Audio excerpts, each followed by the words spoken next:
ഈ പൂജ എന്താണെന്നൊക്കെ അറിയണമെന്നുണ്ടെങ്കിൽ ഈ തമിഴ്നാട്ടിൽ വരണം കേട്ടോ. ഈ പൂജയുടെ പ്രാധാന്യം എന്താണെന്നൊക്കെ അറിയണമല്ലേ. ഇവിടെ വന്നപ്പോഴാണ് ശരിക്കും ഇതിനെപ്പറ്റി എനിക്ക് മനസ്സിലായി. ഇത് ഞാൻ ഡെയിലി വരുന്ന മിൽക്ക് ഡയറിയാണ്. ഇവിടെ ഇവർ സൂപ്പറായിട്ടാണ് പൂജയും കാര്യങ്ങളൊക്കെ ചെയ്ത് എല്ലാം ക്ലീനാക്കി വൃത്തിയാക്കി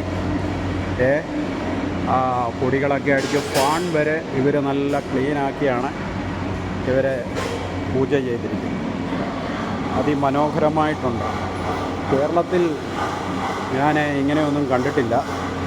പൂജ എന്നൊക്കെ കേട്ടിട്ടുള്ളതല്ലാതെ നമുക്കിതിനെപ്പറ്റിയൊന്നും കൂടുതലായിട്ടൊന്നും അറിയത്തില്ല. ഇവിടുത്തെ തൊഴിലാളികൾക്കൊക്കെ കൊടുക്കാൻ പറ്റിയിരിക്കുന്ന സാധനങ്ങളാണ് ഇത്. 250 സ്ഥലങ്ങളിൽ നിന്ന് ഇവിടെ പാലും കൊണ്ട് വരുന്നുണ്ട്. അവർക്കെല്ലാം ഓരോ കിറ്റ് സാധനം കൊടുത്ത് ക്യാഷും ഒക്കെ കൊടുക്കും.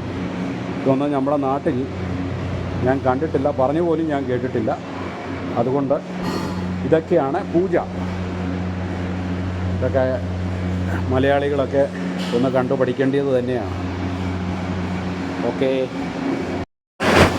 പൂജ കഴിഞ്ഞ് ഫസ്റ്റ് ലോഡ് കയറ്റുന്ന ഭാഗമേ കാണുന്നത്.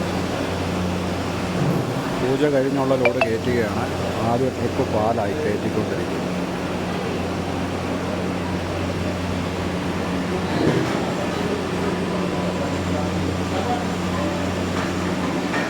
പോട്ടെ.